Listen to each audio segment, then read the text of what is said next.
Good morning, my dear student, teachers and parents. I am always praying for your healthy and happy life. और सबसे पहले जो नए बच्चे फॉर द सेशन 25-26 के लिए रजिस्ट्रेशन कराना चाहते हों और जिन बच्चों ने 10+2 चाहे जेके बोर्ड ऑफ स्कूल एजुकेशन या सीबीएसई से किया हो और किसी ऐसे स्कूल से किया हो जो जम्मू कश्मीर और लद्दाख में ही सिचुएटेड हो और जिनके annual family income from all sources 8 lakh या 8 लाख से कम हो और वो जम्मू कश्मीर से बाहर पढ़ने के लिए, लद्दाख से बाहर पढ़ने के लिए जाना चाहते हों, तो उनका जो इस साल का रजिस्ट्रेशन है वो 1 मई से जो है वो ओपन हो जाएगा पोर्टल। और बच्चों को हमने पहले ही कहा था अपने डॉक्यूमेंट सारे तैयार रखना, और जिन्होंने तैयार रखे हुए हैं वो इसके लिए रजिस्ट्रेशन करा सकते हैं। ये बच्चों की अपनी इच्छा है कि वो इसके लिए रजिस्ट्रेशन कराएं। और जो मार्क्स हैं वो अप्लाई करने के लिए बहुत सारे बच्चों का सवाल आ रहा है कितने % चाहिए। अप्लाई करने के लिए कोई परसेंटेज नहीं है, पास होने चाहिए, 12th पास होने चाहिए या एग्ज़ाम दिया हो, इस साल का रिज़ल्ट निकलने वाला हो। और ये बच्चों को बहुत ज़्यादा डाउट रहता है कि क्या रिज़ल्ट निकल गया है तभी अप्लाई कर सकते हैं। नहीं, आपका रजिस्ट्रेशन नंबर होता है, जो भी आपका एग्ज़ामिनेशन रोल नंबर है वो होना चाहिए। रिज़ल्ट अभी निकलने वाला है या निकल गया है तो अच्छी बात है, अगर निकलने वाला है तो भी आप अप्लाई कर सकते हैं, क्योंकि रिज़ल्ट जेके बोर्ड और सीबीएसई से एआईसीटी डायरेक्ट ले लेती है और वो डायरेक्ट दे देते हैं। तो इसलिए आप उसकी वाली चिंता निकाल दो, बहुत सारे बच्चों में ये कन्फ्यूज़न बना हुआ है। नंबर 2, इनकम के बारे में बच्चों ने कहा है कि हमारा इनकम का जो है वो 8 लाख या 8 लाख से कम है एनुअल फैमिली इनकम। बहुत सारे बच्चों ने कहा है कि बहुत सारे वीडियो में जैसे बता रहे हैं कि कुछ शायद बढ़ेगी या कम होगी, क्या ऐसा कुछ नहीं बच्चे, जो है वो रूल वही हैं जो पहले आपके चल रहे थे। इसलिए मेरे प्यारे बच्चों, ये अपना डॉक्यूमेंट्स तैयार हैं और अब आप रजिस्ट्रेशन के प्रोसेस के लिए तैयारी अपनी रखना। आपको इससे पहले कि बाकी मैं बातें बताऊं, मैं ये बात बताना चाहूँगा। नंबर 1 कि बच्चों, मैंने कहा था जो पुराने बच्चे हैं वो अपना जो भी उनकी है प्रॉब्लम स्कॉलरशिप पेंडिंग का, वो इसके बारे में ज़रूर लिख के भेजें, लेकिन साथ में स्क्रीनशॉट लाएं और कैंडिडेट जो आईडी है वो ज़रूर लिखें। और 1 दिन हो गया, 2 दिन और हैं, जो भी भेजेंगे अभी सारे आ रहे हैं। मैं सबका जवाब दे नहीं सकता, पहले ये मैं बताऊं, लेकिन मैं सबकी प्रॉब्लम जो है उनको कंसोलिडेट करके देख के जो भी है उनको मैं आगे पहुंचाने की कोशिश करूंगा, ताकि बच्चे सचमुच, कई बच्चे बहुत प्रॉब्लम में हैं और अगर उनका डॉक्यूमेंटेशन बराबर है कॉलेज और इंस्टीट्यूशन और उन्होंने अपना पूरा किया हुआ है फिर भी कोई पेंडिंग है, तो उसके लिए कोशिश करेंगे कि उनको स्कॉलरशिप जल्दी से जल्दी मिले, ताकि बच्चों को जो परेशानी आ रही है वो सॉल्व हो सके। मैं भी उसमें एक कोशिश करूँगा, ये नहीं फिर लग जाना कि सर आपने कहा तो आपने किया, जितना मेरे से होगा मैं करूँगा। नंबर 2, दूसरी बात मैं आपको जो सबसे ज़्यादा इम्पोर्टेंट बताना चाहूँगा वो ये है कि बेटे, मैंने अपनी लाइफ पूरा, जब से ये स्कीम शुरू हुई है तब से मैं बच्चों के लिए लगा हुआ हूँ। अब मेरा हेल्थ बहुत ज़्यादा मसला हो चुका है, लेकिन ये मेरी कमिटमेंट आज से नहीं, मैं शुरू से ही सारी जगह यही कहता था बच्चों को कि आखिरी दम तक बेटे मैं अपनी तरफ से कोशिश करूँगा, जितने भी मेरे से होगा लास्ट दम तक आपके साथ ही हूँ। तो मैं आपके साथ एक फैमिली मेम्बर की तरह हूँ और मुझे बच्चों से इमोशनली अटैच्ड हूँ, इसलिए मैं इसमें जुड़ा रहता हूँ। और मैंने कोशिश की है जितना हो सकता है, अपने से ही खर्च किया होगा, और मैं कभी कोई ये चैनल या ये बोले मसले नहीं है मेरे, ना इनमें से कोई पैसे का ना कोई मसला है, कोई ना कुछ, और ना ही मैंने कभी कोई गलत काम किया है, कोई ऐसा कि बच्चों को कोई गलत स्कॉलरशिप के बारे में या एडमिशन के बारे में जैसा है, उसके लिए तो मैंने रखा है 1 लाख रुपए तक मैं इनाम दूंगा अगर कोई ये साबित करे कि मैंने कभी गलत किसी के लिए, बच्चों के लिए किया हुआ है स्कॉलरशिप के प्रोसेस में। बच्चे मुझे जान से ज़्यादा प्यारे हैं, ये मैं इसलिए कह रहा हूँ, इसकी सफाई देने की ज़रूरत नहीं है, सारा हम अपना, मैं वैसे आपको इसलिए बता रहा हूँ क्योंकि कई बार ना बड़े लोग गुमराह भी करते हैं, ये हो गया वो हो गया, वैसे तो ऐसा कभी हुआ नहीं, लेकिन फिर भी कहीं ऐसा होता है तो मैं इसलिए आपको क्लियर कर दूँ।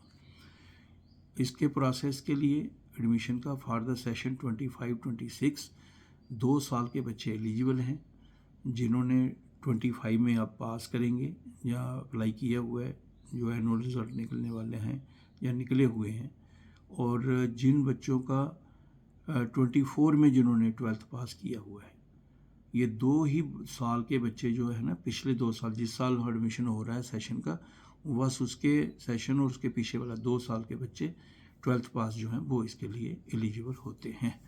बाकी रह गया अप्लाई तो कोई भी कर सकता है, बाकी जो सिलेक्शन है वो मेरिट लिस्ट के हिसाब से बनती है, और जहाँ एलिजिबिलिटी जो है दूसरे नंबर पर बड़ी ज़रूरी ध्यान से रखनी है आपने एलिजिबिलिटी के बारे में, और आपका जो है NSP पोर्टल पे भी जाता है ताकि डुप्लीकेशन ना हो, कोई बच्चा और किसी दूसरी जगह से स्कॉलरशिप ना ले रहा हो। एलिजिबिलिटी का मैंने पहले भी आपको बताया है, ये ध्यान रखना है। कई जगह पर एज देखी जाती है, कई जगह मार्क्स देखे जाते हैं, कई कोर्स के लिए अब मेडिकल में जाना है तो नीट होना चाहिए, और एक ये है कि इस साल जो है, पिछले साल बहुत प्रॉब्लम बनी थी, मगर इस साल जैसे है कि जो नर्सिंग में बच्चे कोर्स में कर रहे हैं PMSSS के थ्रू, तो उसके लिए नीट का कोई इतना नहीं रखा है, तो ये भी एक आपका जो अभी तक इन्फॉर्मेशन है। और आप AICTE की साइट भी देखते रहे, वेबसाइट, वहाँ पे ऐसी नोटिफिकेशन बताते रहते हैं। तो ये जो चीज़ें हैं ये आपने ध्यान में रखना है। एक तो डुप्लीकेशन, कोई दूसरी जगह अगर स्कॉलरशिप ले रहे हो NSP पोर्टल पे है तो बाद में प्रॉब्लम हो जाएगी, ये आपको बता रहे हैं। एलिजिबिलिटी है, कई कोर्स में एज देखी है जाती है कि 17 ईयर्स हो, या किसी के जगह पे कोई, जैसे अगर आप इंडियन लॉ यूनिवर्सिटीज़ में ले रहे हैं तो क्लैट होना चाहिए, है ना, आर्किटेक्चर के लिए नाटा होना चाहिए, JEE मेन, JEE एडवांस आपका IIT NIT में अगर एडमिशन ले रहे हैं तो वो होना चाहिए। तो ये जो एलिजिबिलिटीज़ बनी हुई हैं 12th के साथ साथ, उनको भी ध्यान में रखना है, ध्यान से रखना है। और बेटे ये भी याद रखना कि आपका आधार कार्ड जो है वो आपने अच्छी तरह से देखना कि आधार कार्ड आपको जो है वो एक्टिव स्टेटस में होना चाहिए, और आप लोगों को, सारे बच्चों को ये देख लेना चाहिए, इंश्योर करना चाहिए कि आधार नंबर में नाम, स्पेलिंग, सर्टिफिकेट्स पे सब बराबर हों, कहीं मिसमैच ना आए जो बाद में प्रॉब्लम क्रिएट करे। फिर इसके साथ साथ ही बेटे जो OTR में वन टाइम रजिस्ट्रेशन भी स्कॉलरशिप इंस्टीट्यूशंस के लिए भी ऐशी कोड है, all India survey for higher education का जो है, यूनियन कॉलेजेस के इंस्टीट्यूशंस का बारे में वो भी होना चाहिए। ये ऐसी इन्फॉर्मेशन है जिनके बारे में बच्चों को इन्फॉर्मेशन रखनी है। तो ये मैं इसलिए बता रहा हूँ कि बहुत सारे बच्चों को इसमें परेशानी आती है और फिर बाद में प्रॉब्लम होती है। साथ साथ में जितने भी आपके सर्टिफिकेट्स हैं उन पे भी अच्छी तरह से अपना नाम, स्पेलिंग देख लें, और ये सारा डाटा वही है जो मेरिट का JK board of school education या CBSE प्रोवाइड करता है। और ये याद रखना कि बच्चे ने 12th तो JK बोर्ड और CBSE से की हो, लेकिन ऐसे स्कूल से की हो जो जम्मू कश्मीर और लद्दाख में ही सिचुएटेड हो। तो इसका ये प्रोसेस जो है, उसके लिए मैं आपको एक और इम्पॉर्टेंट बात है कि आप ये जो मेरा नंबर है, व्हाट्सएप नंबर है 9419144030, ये आप अपने पास नोट रखना। नंबर 2, ये बच्चों का जो इसी नंबर पे मेरा व्हाट्सएप भी चलता है जिसमें आपको मैसेज देना है, और फिर आपका जो है PMSSS एंड मोटिवेशन एक YouTube चैनल बना रखा है बच्चों ने, ताकि हम एक साथ इन्फॉर्मेशन जो है उनको दे पाएँ, उसको आपने सब्सक्राइब करके रखना है। और साथ में आप लोगों को बच्चों के लिए व्हाट्सएप ग्रुप भी बनाए हैं, जैसे JK इंडिया इंटरनेशनल ग्रुप है, बॉयज़ का है, गर्ल्स का अलग अलग है, पेरेंट्स का है, तो आप उसमें भी अपना जो प्रॉब्लम है वो बताइए। लेकिन ज़रूरी ये है कि अपना कैंडिडेट ID जो है वो ज़रूर मेंशन करें। कई बच्चे इतनी लंबी कहानी लिख देंगे, कैंडिडेट ID लिखेंगे नहीं तो कौन देखेगा। तो ये चीज़ें जो हैं ध्यान में रखनी है। और अगर आपका जो प्रेजेंट स्टेटस है, चाहे एकेडमिक फ़ीस का या मेंटेनेंस का है, उसको आप अपना पूरे ध्यान में रखिए, उसका स्क्रीनशॉट ज़रूर भेज दीजिए। तो जितना बेटे होगा हम कोशिश करेंगे कि मैं जितना मेरे से हो पाए तो मैं भी आपकी मदद करूँ एज फैमिली मेम्बर, घर का बड़ा होने के नाते। और शुरू से मुझे बच्चों से अटैचमेंट है। Students are my life line. उनकी दुआओं से ही आज मैं जो थोड़ा बोल पा रहा हूँ, वरना जो हालत है वो तो बेटे मैं बोल नहीं सकता, तो आप भी परेशान हो जाएंगे। तो वो आप दुआ करते हैं, आपके घर वाले दुआ करते हैं, पेरेंट्स, आपके टीचर और बच्चे इतनी इमोशनली दुआ करते हैं। तो कहीं तो शायद याद भी नहीं रखते, वो भी दुनिया चलती है। तो लेकिन हमने ये किसी इसके लिए नहीं आए हैं बेटे के लोग हमें क्या करें, कोई सब्सक्राइब करे ना करे, देखे क्या देखे। कोई सिर्फ इसीलिए आता है कि अब 2 बार कहा इसको स्कॉलरशिप नहीं मिला मुझे।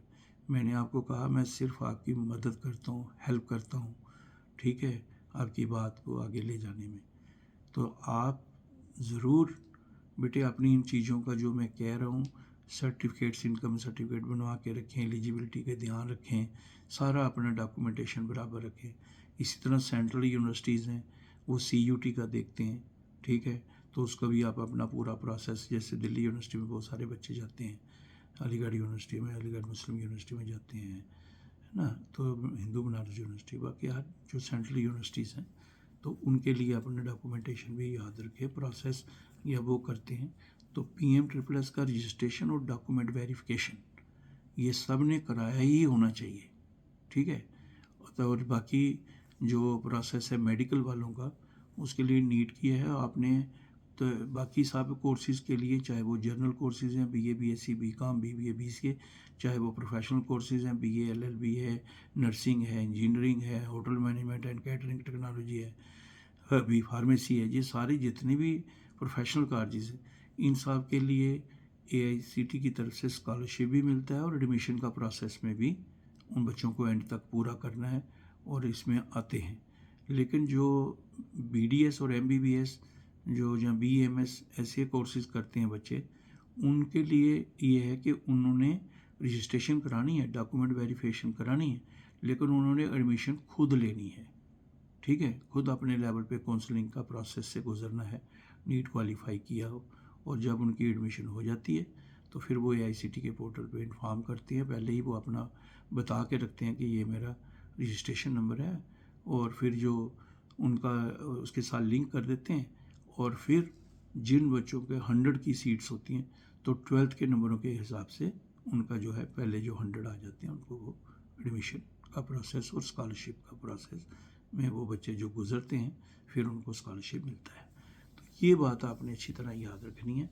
और इसमें बेटे कोई भी आपको गुमराह करने की कोशिश करे, इधर उधर की, कई बार बहुत सारे लोग आजकल इसको तो अपना ही बना ही लिया है सब, कि कभी कुछ बताते रहते हैं, कभी कुछ बता देते हैं।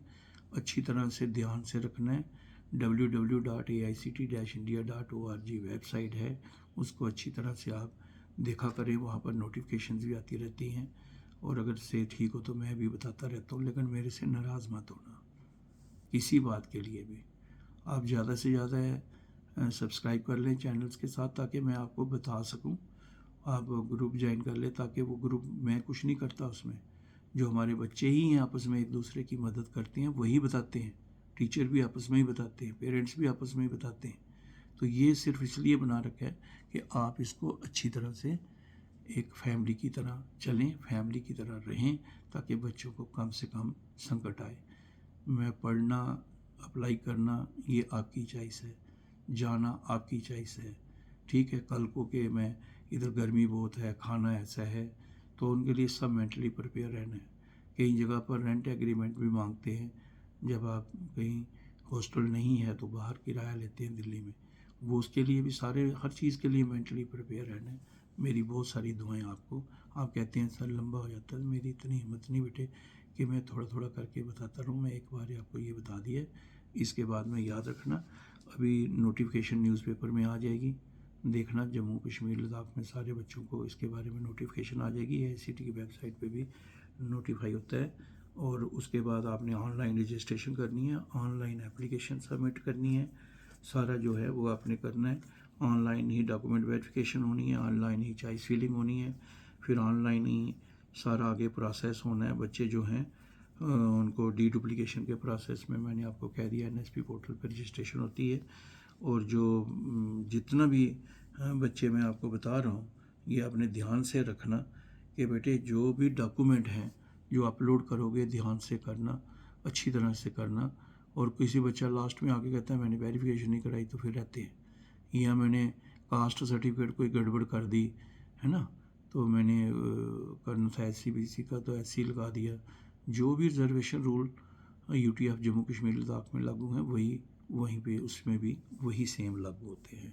तो इसलिए आप पूरे इस प्रोसेस से अपना देखते रहें, आगे आगे इसका प्रोसेस करें, रजिस्ट्रेशन का प्रोसेस में शामिल हो जाए। मेरी आपको बहुत सारी दुआएं, और आप मेरे लिए दुआ करना कि मैं भी ठीक रहूं। और ऑल द बेस्ट। थोड़ा टाइम निकाल के सुन लिया करो, ख़ास करके जो नए बच्चे आए हैं, पुराने बच्चे उनको भी बताओ, आप उनको भी बताओ। कई बार बहुत डिज़र्विंग बच्चे जो है इसी बात के लिए रह जाते हैं कि उनको इन बातों के बारे में पता ही नहीं चलता। और कई ऐसे होते हैं जिनके नंबर तो बहुत सारे होते हैं अच्छे, लेकिन एलिजिबिलिटी के बारे में ध्यान नहीं रखते, वहाँ प्रॉब्लम आ जाती है। तो इन बातों का ध्यान रखें। जैसे अगर आप सेंट्रल यूनिवर्सिटी में अगर लेते हैं दिल्ली में एडमिशन के लिए, तो अगर उन्होंने CUT रखा है तो आपके 12th में भले कितने ही नंबर हों, CUT नहीं क्वालिफाई किया तो प्रॉब्लम हो जाएगी। तो ये उसका या जो भी उसका प्रोसेस है वो आपको फॉलो करना है। मेरी तरफ से आपको बहुत सारी शुभकामनाएं, आप भी बहुत सारी दुआएं करना। और बहुत सारे बच्चे मेरे लिए दुआ कर रहे हैं, तो मुझे हो सकता है जितना टाइम मिले मैं आपके साथ ही हूँ और आपके साथ रहूँगा। All the best, God bless you my dear student. Okay बेटे।